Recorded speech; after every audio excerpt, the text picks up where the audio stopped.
ಬ್ರಹ್ಮಚಾರಿಯೂ ಇವನು ಲೀಲಾಮೂರ್ತಿಯೂ, ಬ್ರಹ್ಮಚಾರಿಯೂ ಇವನು ಯೋಗಿ ಪುರುಷನು. ನೀ ಕೇಳೋ ಮುಕ್ತನಾಗೋ, ನೀ ಕೇಳೋ ಮುಕ್ತನಾಗೋ.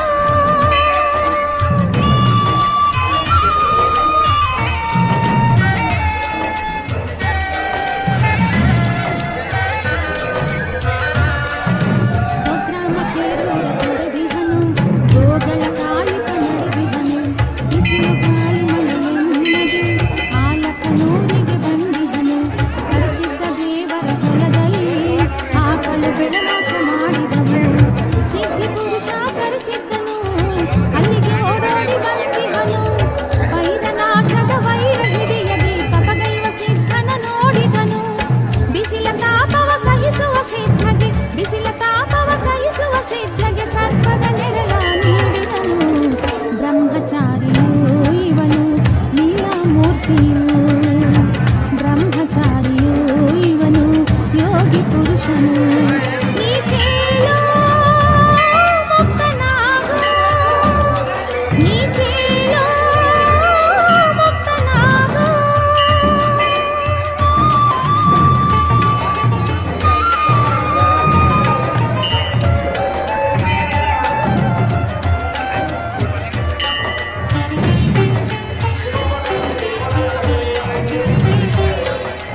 ತಂದೆ ತಾಯಿಗೆ ಸಿದ್ಧನು ನಿತ್ಯ ವಿಹಾಯ ಕಲಿಸುತ್ತಿದ್ದ. ಭೂಮಿಯ ತಂದ ಹಾಯಿಂದ ಸಿದ್ಧನ ಸುದ್ದಿ ತಿಳಿದಿದ್ದ. ಒಂದು ದಿನ ಗೂಳಿಯುತ್ತ ಬರದೆ ಕಾಡಾಪುರದಲ್ಲೇ ಉಳಿದಿದ್ದ. ಹಾಲು ಬರದ ಹಾದಿಯ ನೋಡಿ ಜನವ ಅಲ್ಲಿಗೆ ಬಂದಾಳ. ನಿಂತ ಗೂಳಿ ಅವಳನ್ನು ನೋಡುತ್ತ ಅಂಬ ಎಂದು ಪ್ರಾಣ ಬಿಟ್ಟಿದ್ದ. ರಂಜನಗಿ ಬಾಯಿ ತೆಗೆದಾಗ, ರಂಜನಗಿ ಬಾಯಿ ತೆಗೆದಾಗ ಆ ಹಾಲು ರಕ್ತವೂ ಆಗಿದ್ದ. ಬ್ರಹ್ಮಚಾರಿಯೂ ಇವನು ಲೀಲಾಮೂರ್ತಿಯೂ, ಬ್ರಹ್ಮಚಾರಿಯೂ ಇವನು ಯೋಗಿ ಪುರುಷನು.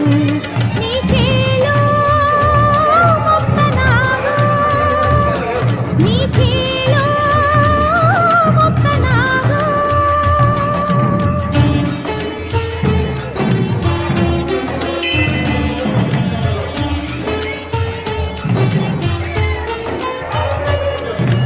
ರಕ್ತವಾದ ಹಾಲನ್ನು ನೋಡಿ ತಾಯಿಯು ಗಾಬರಿಗೊಂಡಾಳ. ಮಗನನ್ನು ಹುಡುಕುತ್ತ ಜನ್ನವ್ವ ತಾಯಿ ಆರ್ಯಾಣ ದಾರಿ ತುಳಿದಾಳ.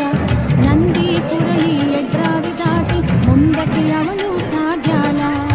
ಕಲ್ಲು ಮುಳ್ಳು ತುಳಿಯುತ್ತ ಮಾತೆ ರಾಯ ಭಾಗಕ್ಕೆ ಬಂದಾಳ.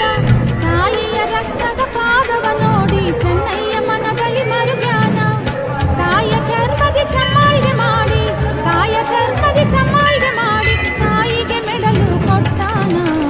ಬ್ರಹ್ಮಚಾರಿಯೂ ಇವನು ಲೀಲಾಮೂರ್ತಿಯೂ, ಬ್ರಹ್ಮಚಾರಿಯೂ ಇವನು ಯೋಗಿ ಪುರುಷನು.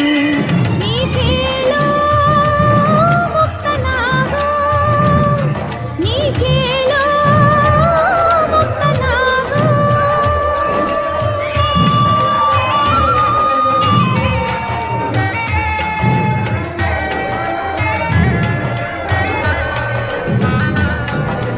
ಮಬ್ಬು ಗತ್ತಲು ಆಯಿತು ಅಲ್ಲಿ, ಇವಟಗಿ ಹಿಡಿದು ನಡೆದರಲ್ಲಿ.